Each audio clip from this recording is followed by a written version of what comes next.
Hey guys, welcome back. So I was asked recently kind of what my procedure is for doing recording. Now, earlier on, uh, a few months ago, I did a video on how I do my editing. That procedure more or less is the same. There's a few differences. I've evolved a little bit in that one, but which I might go over like later on in this video. But somebody wanted to know, well, how does it that I actually capture the recordings? What's my process? So I'll go ahead and explain it. This probably won't take too long. Um, I have a piece of hardware, a video capture device that's called Hopage. I think that's how you pronounce that. What it is it's a box that sits in between the computer and my monitor.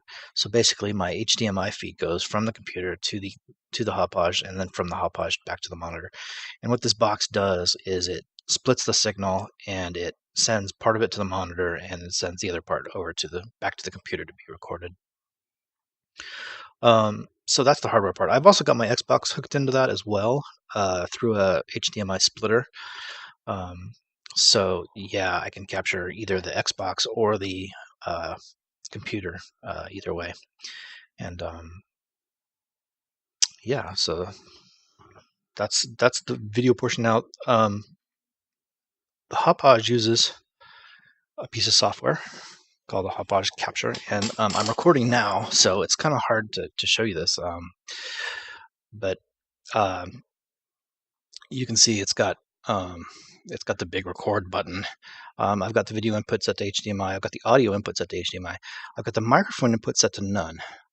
So the way this is set up is basically it'll record video and audio from the game that I'm recording. Okay, but it will not record the microphone that I use to do my commentary. I use a different program for that now.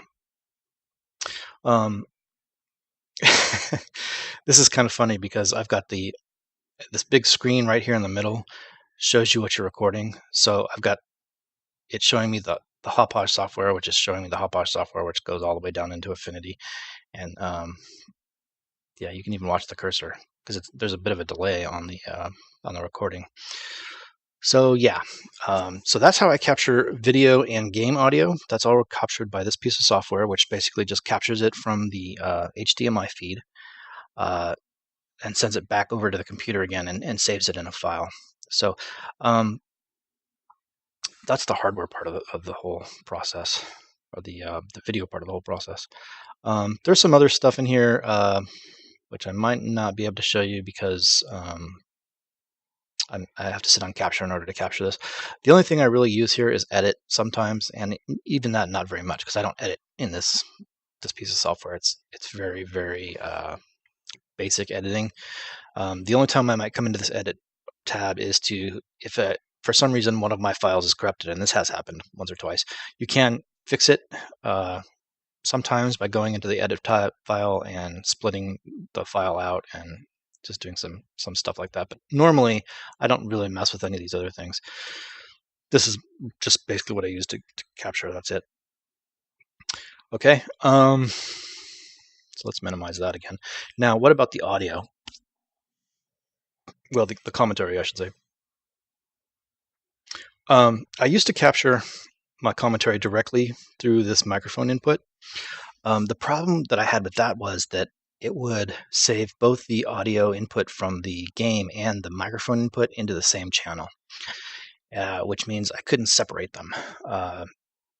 There is a setting in here in the settings file which is supposed to split them out, but I could never get it to work. I would click that little setting that says split them out, and it wouldn't work. As soon as I hit the OK button, it would set it back to turned off again.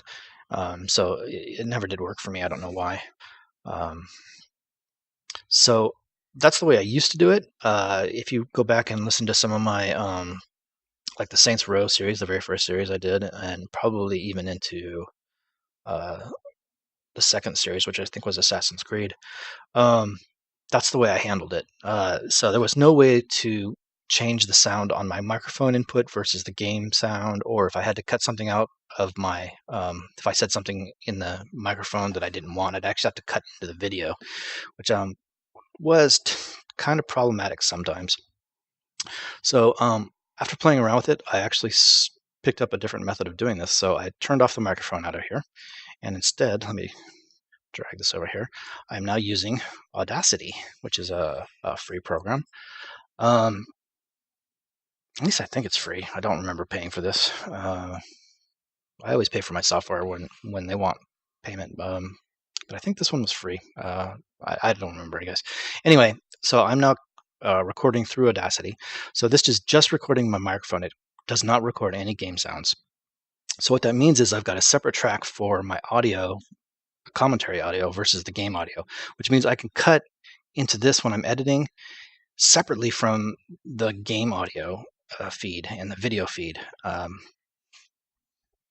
And I'll maybe show you that in a minute. So yeah, I guess that's all I wanted to show here. Let's go ahead and minimize that for a second. I'm going to go into one of my raw files and load one of these up real quick. Hang on a second, guys. So the only other thing I might want to show you just real quick is the video pad editor. I've got a completed series here, Grand Theft Auto. Let me, this is saved, so that's fine. Okay, so I'm going to go ahead and delete both these tracks. Let's delete sequence 1. No, we can't do it that way. Okay. I wonder if there's any fast way to do that.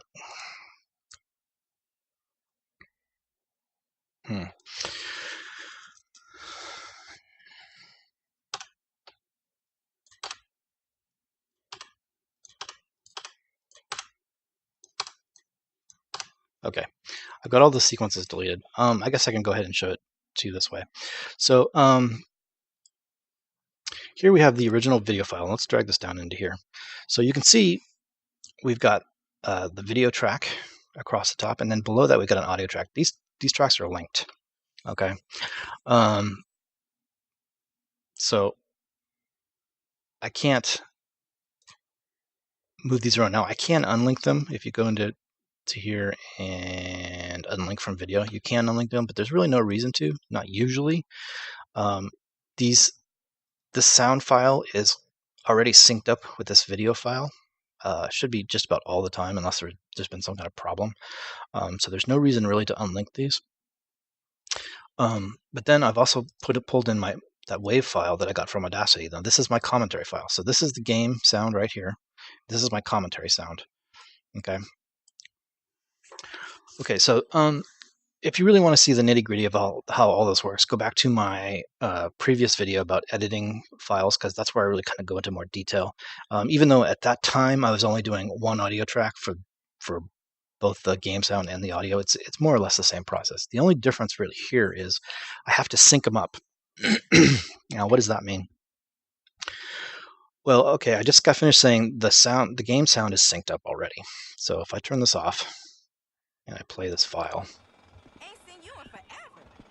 For real. Okay.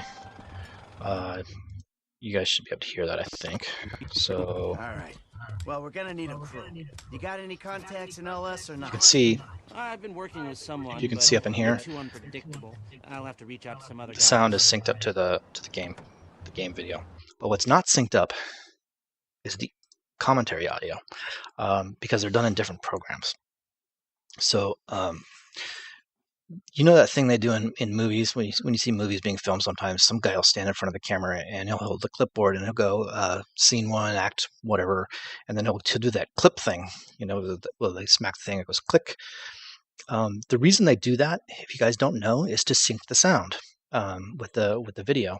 So as soon as they click that board, it's a visual representation that you can see on the film, but there's also a sound that happens with it, and they can sync those together, and it syncs the rest of the track together. Okay.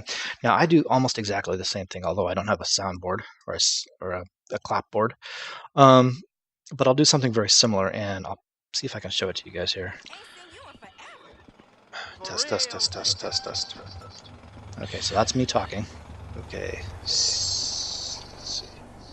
Sound sync in 3, 2, 1, now. Okay, did you just hear that? So I just did a sound sync and I counted it down. 3, 2, 1, now. Now you see on the screen nothing happened. That's because the sound and the video are not synced up. But what I do is I'll zoom in here. So let's listen to that countdown again. Sound sync in And watch down 3, here. 2, 1, now. Okay, so I don't know if you guys can see this or not, but down here at the bottom there's this one little blip right there where I say now. 3, 2, 1, now. Okay, that's the little blip we're after. Okay. At the same time that I say now, when I'm in the game, I usually hit some sort of key. In this case, I hit a punch key. So I'm going to wait for Franklin to punch. There, right there. Okay, now we're going to back up frame by frame until he starts his punch. Right there. Okay? So we'll put it right there. So I'm going to put the cursor down where this now is, grab it, and then everything goes away, unfortunately. It's kind of too bad. But I've grabbed it right where I said now. Okay, and then I'm going to stick it right on the line. Okay, so now let's take a listen to that. Sound sync in 3, 2, 1, now. There you go. So now my commentary is perfectly synced up with the video feed. So yeah, at this point, guys, it's pretty much just editing. Let's say the only difference between this video and what I did in the previous editing video is I can now edit these soundtracks separately. So let's say whatever this piece is right here, I didn't like it, whatever that is. You got any contacts in LS or not? Let's see, let's zoom in on that a I've little been bit. working with someone, but they're too unpredictable. I'll have to reach out to some other guys. Okay, we'll just wait for that to go. Okay. So you guys remember all this? We're going to Little Portola. Or are we not moving? Okay, so you heard I was talking a little bit in here, not very loud, but there was some sound in there. So let's say I wanted to take that out. So what I'm going to do is stick the cursor there. I'm going to cut the file there, and it's going to cut across the entire thing, which is fine. And then I'll put it at the end. Say I wanted to cut it there, cut that out. Take this little piece right here. This is my commentary piece. I'm just going to hit the delete key and delete that out. So now, if we play this, it's still got the game sound. I've been working with someone, but they're too unpredictable. But my commentary sound is gone. So you can see, we can still hear the game. And that's the difference between what I'm doing now and what I did before. Whereas before I couldn't do that because they were the same file. This was all one thing. The commentary and the game sound were all in the same place. And you can see, typically what I do here is I'll turn the game sound down a little bit to about 50%, and I've got the audio track up to about 100, full blast. So yeah, that's my process. That's how I get raw files, and then a little bit on how I edit them. Although again, the other video is better on showing you more in detail about how I edit videos. The only difference being, of course, those two tracks. Okay, guys, I hope that was a help. If you have any questions or comments, do let me know, and I'll try to answer them, maybe either in the comments or if it actually requires more in-depth explanation. I'm always willing to do another video. These are perfectly fine to do. So, all right, gang. So I'm going to get ready to stop the video here. So yeah, hopefully that was a help for you guys. So I'll see you guys in the gameplay videos. Thanks a lot.